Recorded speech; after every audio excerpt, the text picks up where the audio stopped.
오늘도 이 자리에 임재하셔서 우리에게 은혜 주시는 좋으신 하나님께 박수로 감사합니다. 한 해를 보내면서 이제 새해를 맞이하는 이 중요한 시기, 정말 한 해가 가기 전에 내가 힘써야 할 일이 무엇인지를 잘 분별하고 정말 하나님의 말씀대로 우리가 나의 신앙을 다시 한번 잘 점검하고 그리고 준비해서 새해를 맞이해야 우리는 다가오는 새해 2024년도 승리할 수 있습니다. 정말 이 시간이 너무너무 중요한 시간입니다. 하나님의 음성이 들려지고 오늘 나의 신앙을 다시 한번 돌아보고 내가 한 해가 가기 전에 이 일에 더 힘써야 되겠다, 그 분명한 약속의 말씀을 붙들고 하나님의 크신 은혜를 경험하는 시간 되시기를 예수 이름으로 축원합니다. 하나님은 사랑이십니다. 하나님께서는 하나님의 자녀들이 하나님의 사랑으로 충만하길 원하시는 거예요. 그래서 우리의 가정이 사랑으로 충만하고 우리가 섬기는 교회가 하나님의 사랑으로 충만하시기를 원하시는 것입니다. 아무리 이렇게 아름다운 성전을 건축하고 정말 우리들이 모여서 열심히 신앙생활을 한다 하더라도 하나님의 사랑이 빠진다면 하나님께서는 기뻐하실 수 없는 거예요. 하나님께서 기뻐하시는 신앙은 사랑으로 충만한 그런 신앙이 되기를 원하시는 것입니다. 요한계시록 2장에 보면은 에베소 교회는 정말 부지런하고 그리고 열심히 있는 성도들이 참 하나님의 말씀으로 잘 양육받고 그래서 이단을 척결하고 정말 건강한 교회였습니다. 그런데 이 교회가 주님께 책망 들을 일이 있다고 말씀을 하십니다. 계시록 2장 4절에 보면 그러나 너를 책망할 것이 있나니 너의 처음 사랑을 버렸느니라. 그렇게 교회 조직도 잘 갖춰지고 그리고 성도들이 그렇게 열심히 신앙생활을 함에도 불구하고 하나님께서는 바로 이 교회가 사랑이 식어졌다는 것입니다. 그래서 계시록 2장 5절에 이렇게 말씀하세요. 그러므로 어디서 떨어진 것을 생각하고 어디서부터 사랑이 식어졌는지, 사랑하지 못한 그 부분이 어디에서부터 시작됐는지를 생각하고 회개하여 처음 행위를 가지라. 만일 그리하지 아니하고 회개치 아니하면 내가 내게 임하여 내 촛대를 그 자리에서 옮기리라 그랬습니다. 여러분, 촛대로 옮긴다는 것은요, 이것은 정말 무서운 심판입니다. 그러니까 아무리 열심히 신앙생활을 한다 하더라도 사랑이 빠져버리면 안 된다는 거예요. 사랑이 식어지면 안 된다는 것입니다. 금년 한 해 동안도 우리가 정말 열심히 여기까지 달려왔습니다. 나름대로 열심히 신앙생활하고 또 정말 우리 교회 성도님들이 얼마나 뜨겁게 주를 찬양하고 또 전도하고 선교하면서 여기까지 달려왔는데 정말 우리 가정은 사랑이 충만한가? 우리 교회는 사랑이 충만한가? 다시 한번 점검해보고 하나님의 사랑으로 충만한 가정, 교회가 될 수 있기를 예수 이름으로 축원합니다. 하나님께서는 이 사랑이 이렇게 중요하기 때문에 바로 사랑하는 법을 가르쳐 주시길 원하셨습니다. 그래서 하나님께서는 하나님의 백성들을 선택하시고 그들에게 십계명을 주신 것입니다. 그래서 하나님을 사랑하는 법을 구체적으로 가르쳐 주신 것이 제1계명에서부터 4계명까지입니다. 그리고 5계명부터 10계명까지가 바로 이웃을 사랑하는, 사람을 사랑하는 방법을 구체적으로 가르쳐 주신 거예요. 그래서 1계명은 바로 하나님 외에 다른 신을 절대로 섬기지 말라는 거죠. 정말 하나님을 사랑한다면 하나님만을 섬겨야 되는 거죠. 2계명은 우상 만들지도 말고 절하지도 말라는 거죠. 3계명은 하나님의 이름을 망령되이 일컫지 말라. 하나님의 이름을 영화롭게, 그리고 그분의 이름을 경외하는 그런 마음을 가진 것이 그 하나님을 사랑하는 표현인 거죠. 네 번째 계명은 안식일을 거룩하게 지키라고 그랬습니다. 그래서 정말 하나님 사랑한다면 이렇게 주일날 하나님 앞에 나와 하나님 앞에 예배 드리는 것이 주님을 사랑하는 표현인 거죠. 그리고 이웃을 향한 계명 가운데 첫째 계명인 5계명은 부모를 공경하라. 내 육신의 부모를 공경하는 것이 가장 가까운 이웃 가운데 우리 부모를 사랑하는 표현인 거예요. 여섯째 계명은 살인하지 말라. 일곱째는 간음하지 말라. 여덟째는 도둑질하지 말라. 아홉째는 이웃에게 거짓 증거하지 말라. 10번째는 이웃의 것을 탐하지 말라. 그래서 정말 사랑한다면 어떻게 살인하고 거짓말하고 그리고 도둑질하고 이웃의 것을 탐하고 거짓 증거를 할 수 있겠냐는 거죠. 정말 사랑하는 방법에 대해서 이렇게 구체적으로 10계명으로 하나님의 자녀들을 사랑하도록 깨닫게 해주신 거예요. 그래서 모든 계명의 기초는 사랑입니다. 우리 예수님께서 마태복음 22장 37절로 39절에 이렇게 말씀을 하십니다. 예수께서 가라사대 내 마음을 다하고 목숨을 다하고 뜻을 다하여 주 너의 하나님을 사랑하라 하셨으니 이것이 크고 첫째 되는 계명이요. 둘째는 그와 같이 내 이웃을 내 몸과 같이 사랑하라 하였으니. 그래서 마음을 다하고 목숨을 다하고 뜻을 다해서 하나님 사랑하고 이웃을 내 몸과 같이 사랑하는 것이 40절에 보면 온 율법과 선지자의 강령이니라 이렇게 말씀하십니다. 그러니까 우리 주님은 하나님의 자녀들이 사랑하며 살기를 원하셨고, 그리고 사랑해야 그들의 인생이 복된 삶이 될 수 있기 때문에 이 사랑의 계명을 주셨어요. 예수님께서는 사랑의 계명만 주신 게 아니에요. 계명만 말씀하신 것이 아니고 예수님 자신이 친히 사랑을 표현하셨습니다. 사랑을 우리에게 확실하게 보여주셨습니다. 그것이 십자가에서의 죽으심입니다. 그래서 하나님께서 인간으로 이 땅에 오셨어요. 그리고 그 십자가에서 가시관을 쓰시고 양손과 양발에 못 박히셔서 그토록 고통 가운데 자신을 다 내어주신 것은 하나님 사랑의 극치인 줄로 믿습니다. 그 사랑을 우리가 받게 된 거예요. 그러니까 하나님은 계명만 주신 것이 아니고 자신을 몸소 내어주시면서 우리에게 최고의 사랑을 표현하셨습니다. 그래서 로마서 5장 8절에 이렇게 말씀하십니다. 우리가 아직 죄인 되었을 때, 우리가 예수를 멀리하고 주님을 미워하고 주님을 싫어하고 주님을 가까이 하지 아니할 그때도 그리스도께서 우리를 위하여 죽으심으로 하나님께서 우리에 대한 자기의 사랑을 확증하셨느니라. 주님께서 우리를 위해서 십자가에서 죽으신 것은 무한한 하나님의 사랑으로 우리에게 놀라운 사랑을 퍼부어주신 것입니다. 이 사랑을 받은 하나님의 자녀들에게 우리 예수님은 새 계명을 주신 겁니다. 그래서 요한복음 13장 34절에 새 계명을 너에게 주노니 서로 사랑하라. 내가 너희를 사랑한 것 같이 너희도 서로 사랑하라. 서로 사랑하라는 이 말씀은 사랑으로 충만하며 채워지는 것을 의미합니다. 그래서 우리 부부가 가정에서 서로 사랑하면 가정이 사랑으로 충만해지는 것입니다.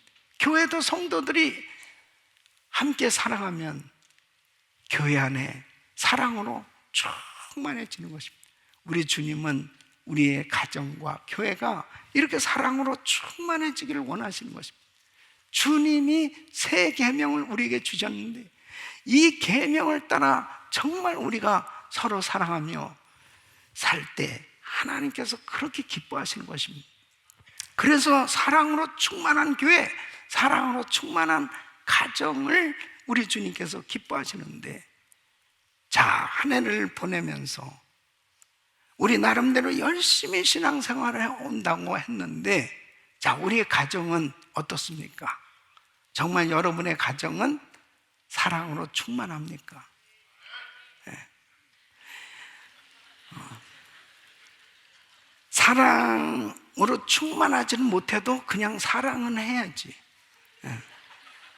근데 지금 여러분의 가정은 어떤가 한번 살펴보세요. 자, 우리 교회는 어떻습니까? 우리가 섬기는 가정교회와 우리 그룹은 어떻습니까?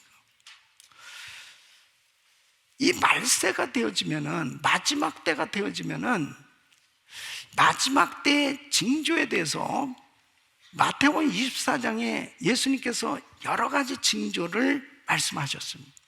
거짓 선지자가 출현할 것이다. 지진이 있을 것이다. 기근이 있을 것이다. 전쟁이 일어날 것이다. 이런 여러 가지 징조들에 대해서 말씀을 하셨습니다. 그러면서 마태복음 24장 12절에 이러한 징조를 추가하셨는데, 불법이 성함으로 많은 사람의 사랑이 식어지리라. 그러니까 점차적으로 말세가 될수록 삭막한 시대가 될 거라는 거예요. 여러분, 요즘 우리 현대사회를 한번 보십시오. 얼마나 많은 사람들이 이 우울증에 걸려 있는지 모릅니다. 이 불면증 환자가 너무 많아요. 이렇게 우울증과 불면증이라는 것은 사실 이 스트레스가 그만큼 많다는 거거든요. 근데 정말 이 스마트폰 하나면은 모든 것을 해결할 수 있을 만큼 그렇게 편리한 시대가 됐음에도 불구하고 사람들은 너무 불편한 사람이 많은 거예요. 그것은 단적으로는 사랑이 식어지고 있는 이 시대의 단면을 보게 되는 겁니다. 이것이 말세의 징조예요. 그러니까 우리가 금년 한 해 동안 열심히 달려왔는데, 나름대로 열심히 신앙생활을 한다고 했는데, 과연 나는 정말 사랑의 사람인가? 나는 주님을 섬기면서 사랑으로 충만한 그런 신앙생활이 되고 있는가? 우리 가정, 우리 교회는 어떠한가? 한번 돌아봐야 돼요. 왜 이렇게 중요한 거예요? 왜 서로 사랑하는 것이 이렇게 중요한 겁니까? 베드로전서 4장 7절로 8절에 이렇게 말씀합니다. 만물의 마지막이 가까웠습니다. 말세일수록 우리가 힘써야 될 것에 대해서 말씀하시는 거예요. 그러므로 너희는 정신을 차리고 근신하여 기도하라. 무엇보다도 열심으로 서로 사랑할지니 사랑은 허다한 죄를 덮느니라. 열심으로 서로 사랑할지니. 그래서 한 해가 가기 전에 힘써야 될 일은 열심히 서로 사랑해야 되는 거죠. 우리의 가정이 정말 어떠한가를 돌아봐야 돼요. 우리 가정교회가, 우리 그룹이, 나의 신앙생활이, 우리 교회가 지금 어떠한가를 점검해 봐야 될 부분 가운데 중요한 것이 사랑입니다. 사랑. 우리 교회는 나름대로 열심히 선교하고 전도하고 정말 봉사하고, 우리 성도들 너무너무 귀하죠. 너무너무 귀하게 헌신해서 이렇게 참 아름답게 주를 섬기고 있는데, 그러나 과연 우리 가정에 사랑이 식어지고 있다면, 우리 교회에, 우리 공동체에 사랑이 식어지고 있다면 에베소 교회 주님이 말씀하신 것처럼 책망받을 수밖에 없는 거예요. 오늘 이 말씀을 잘 들으시고 정말 우리 가정이 사랑으로 충만해져야 되고, 우리 교회가 사랑으로 충만해져야 하나님께 기쁨이 되어지는 교회가 되는 줄로 믿습니다. 하나님은 왜 서로 사랑하라고 말씀하셨을까요? 새 계명을 너에게 주는 서로 사랑하라. 왜 서로 사랑하라고 말씀하실까요? 하나님을 사랑할 뿐 아니라 이웃을 사랑하라고 말씀하시는데 왜 서로 사랑하라고 말씀하실까요? 오늘 이 말씀 너무 중요한 거예요. 오늘 이 말씀 잘 들으시고 정말 우리 성도님들이 주님이 말씀하신 대로 새 계명을 지키면서 서로 사랑할 수 있는 그런 사랑으로 충만한 가정들이 되시길 예수 이름으로 축원합니다. 서로 사랑해야 되는 이유는, 첫째는 사랑하면 사람을 살리기 때문입니다. 여러분 9절 말씀을 보시면 하나님의 사랑이 우리에게 이렇게 나타난 바 되었습니다. 하나님이 자기의 독생자를 세상에 보내시면 저로 말미암아 우리를 살리려 하십니다. 우리 예수님은 사랑이세요. 그래서 예수님의 모든 사역은 전부 살리는 사역이셨습니다. 예수님께서 병자를 고치셨어요. 그 병자를 긍휼히 여기시고 사랑하셨기 때문에 그 병자를 고치셨어요. 죽은 자도 살리셨어요. 상처받고 소외되고 정말 그렇게 고통 가운데 있는 그 영혼들이 주님을 만나면 다 살아나는 거예요. 주님 만나면 다 회복되는 겁니다. 주님은 살리는 일을 하셨어요. 왜요? 주님은 사랑이시기 때문에. 마태복음 8장에 보면 현장에다 간암하던 여인이 주님 앞에 내동댕이 쳐섰습니다. 사람들이 다 돌을 들고 그 간암한 여인을 내리치려고 하고 있습니다. 근데 우리 예수님은 죄 없는 자가 돌로 치라고 하시면서 그 여인을 향해서 나도 너를 정죄하지 아니하노니 다시는 가서 죄를 짓지 말라고 하면서 이 여인을 살려줍니다. 만약 예수님 아니었으면 이 여인은 돌에 맞아 죽었을 거예요. 그런데 왜 예수님은 이렇게 살리기를 원하셨습니까? 우리 주님은 사랑이시기 때문입니다. 사랑이 임하면 살아나는 역사가 일어나는 거예요. 서로 사랑하면 사람을 살리게 되는 겁니다. 베드로전서 4장 8절에 이렇게 말씀하십니다. 무엇보다도 열심으로 서로 사랑할지니 사랑은 허다한 죄를 덮느니라. 우리 사랑하는 성도 여러분, 정말 우리 가정이 사랑으로 충만한, 우리 교회가 사랑으로 충만할 때 계속해서 살리는 역사가 일어나는 것입니다. 세우는 역사가 일어나는 것입니다. 금년 한 해 동안도 하나님께서 참으로 많은 은혜를 주셔서 전 세계 방방곡곡에 수많은 영혼들이 주님 앞에 돌아오는 이 열매가 맺어질 수 있었던 이유 중에 하나는 뭡니까? 사랑으로 섬길 때 그 일이 일어나는 거예요. 할렐루야. 하나님의 사랑이 우리 성도님들 심령 속에 충만할 때 살려야 되겠다는 생각이 들어가는 것입니다. 어떻게 하면 저 가정을 살릴까? 어떻게 하면 저 성도를 살릴까? 그 하나님의 사랑은 정말 살리려고 하는 그런 그 하나님의 역사. 그래서 성도가 서로 사랑할 때 살리는 충만한 은혜의 역사가 계속 일어나게 될 줄로 믿습니다. 두 번째는 사랑하면 하나님께서 함께 해주시기 때문입니다.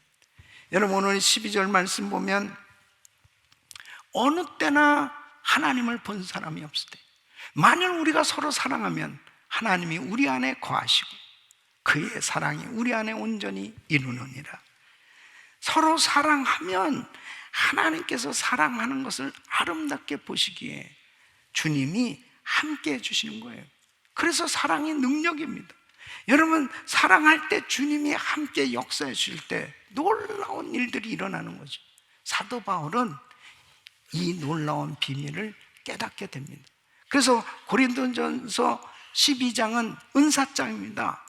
은사는 바로 능력이죠. 그래서 지혜의 말씀의 은사, 지식의 말씀의 은사, 능력 행함의 은사, 병 고치는 은사, 각종 방언의 은사, 방언 통변의 은사, 영분별의 은사, 많은 이런 은사들에 대해서 쭉 설명하면서 이제 제일 마지막 절에 고린도전서 12장 32절에 31절에 이렇게 말씀하십니다. 너희는 더욱 큰 은사를 삼아 내가 또한 제일 좋은 길을 너희에게 보이리라. 제일 좋은 길, 더욱 큰 은사가 뭐예요? 에? 제일 좋은 길, 제일 큰 은사가 뭐예요? 에? 사랑. 따라해줘. 사랑. 그러면서 13장을 소개하는 겁니다. 13장 1절에 보면 사람이 방언을 하고 천사의 말을 한다 할지라도 사랑이 없으면 소리나는 구리요 울리는 꽹과리다. 예언하는 능이 있어서 모든 비밀과 모든 지식이 있고 산을 옮길 만한 믿음이 있을지라도 사랑이 없으면 아무것도 아니다. 구제를 하는데 자기 몸을 내어줄 만큼, 불사르게 내어줄 만큼 구제한다 할지라도 사랑이 없으면 아무 유익이 없다고 선언하는 거예요. 왜 이렇게 엄청난 깨달음을 말씀하고 있을까요? 아, 사랑이 이렇게 중요한 거예요. 하나님이 함께 하시지 않는데 무슨 은사의 열매가 맺어지겠냐고요. 예. 하나님이 함께 하시는 것이 능력입니다. 하나님이 함께 하시는 것이 축복입니다. 근데 어느 때 하나님이 함께 하세요? 서로 사랑할 때. 서로 사랑할 때 하나님이 함께 하십니다. 그때 하나님이 함께 하시니까 놀라운 역사를 일으켜 주시는 거예요. 사람이 변화될 수 있는 것도 하나님이 함께 해 주셔야 변화의 역사가 일어나는 겁니다.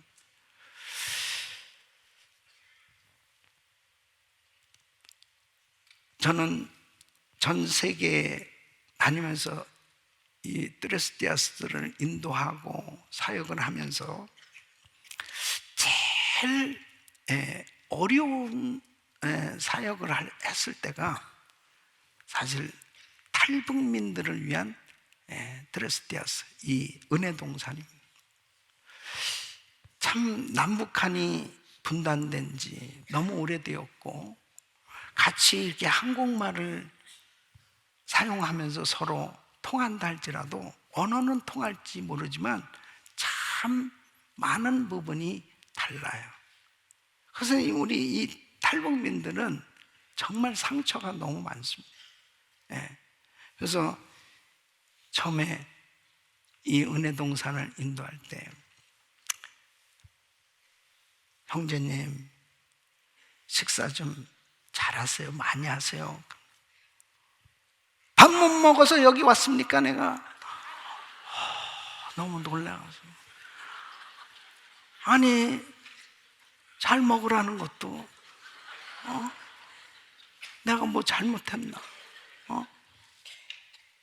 조금만 얘기하면 막 화를 내고 내려간다고 그러고 막 이렇게 상처가 많이 있기 때문에 그래요. 이걸 어떻게 무엇으로 우리의 사랑을 전해줄 수 있겠느냐. 근데 대부분 어디에서 많이들 변화되는지 압니까? 정말 우리 팀 멤버들, 우리 성도님들로부터 사랑을 느낄 때 거기에서 주님이 역사하시는 것을 보게 돼요. 그것이 뭐냐면 미국에서 온 이 팀 멤버들이 그동안 같이 이렇게 지내면서 보니까 이분들이 무슨 미국에서 큰 부자들도 아니고 그냥 평범하게 지내는 사람들인데 그 비싼 비행기 표를 끊어서 참 어떤 사람은 한국에 나온 지 10년, 20년 이렇게 되고 그렇게 한국에 나오기도 어렵고 또 여행도 못하면서 자기들이 뭔데 이분들이 여기까지 와가지고 비싼 비행기 표를 사가지고 와서 우리를 이렇게 섬겨주나 그 사랑을 느끼는 가운데 마음이 열려지고 이게 사랑이구나, 이게 하나님 사랑이 나를 그렇게 고통 가운데서 정말 힘들고 어렵게 남한 땅까지 왔는데 하나님이 나를 잊지 아니하시고 나를 불러주셔서 나에게 이 귀한 하나님의 사랑을 느낄 수 있도록 이 사람들을 미국에서 보내서 나를 안아주시고 나의 발을 씻겨주고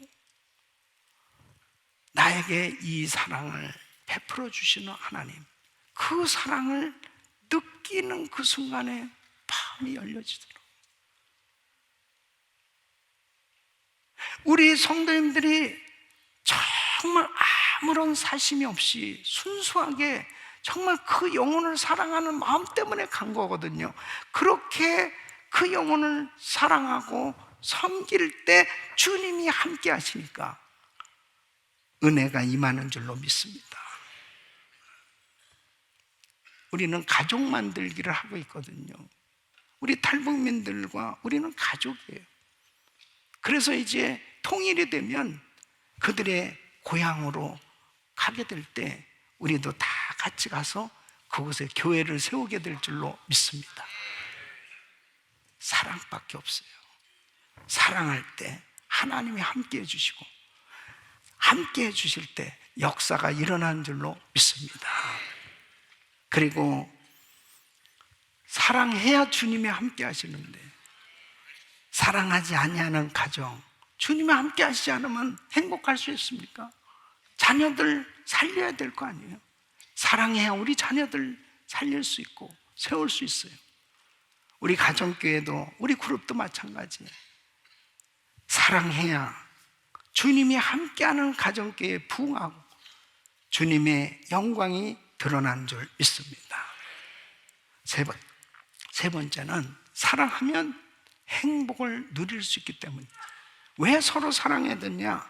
12절 말씀 보면 어느 때나 하나님을 본 사람이 없을 때 만일 우리가 서로 사랑하면 하나님이 우리 안에 거하시고 그의 사랑이 우리 안에 온전히 이루느니라.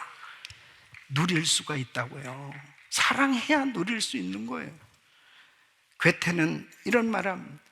이 세상에서 가장 즐겁고 아름다운 것은 모든 것에 사랑을 갖는 것이다. 사랑하는 성도 여러분, 하나님께서 천지 만물을 창조하셨어요. 하나님께서 모든 것을 다 누리도록 하나님께서 허락하셨습니다. 그런데 왜 인생이 이렇게 괴롭게 살게 되었습니까? 결국은 죄가 들어왔기 때문에 사랑이 깨진 거죠. 죄가 들어왔기 때문에 결국은 사랑하지 못할 때 인생은 가장 고통스러운 그런 삶이 된 겁니다. 한 해가 가기 전에 힘써야 될 것은 불편한 관계를 다 해결하고 우리 성도들의 가정이 행복해야 돼요. 정말 여러분들의 신앙이 너무너무 살맛나는 그런 행복한 신앙생활이 되려면 서로 사랑하고, 그래서 여러분들의 삶을 통해서 사람들을 살리고 그리고 주님이 함께 하시는 역사가 나타나므로 이 행복을 누릴 수 있는 그런 신앙생활 되시길 예수 이름으로 축원합니다.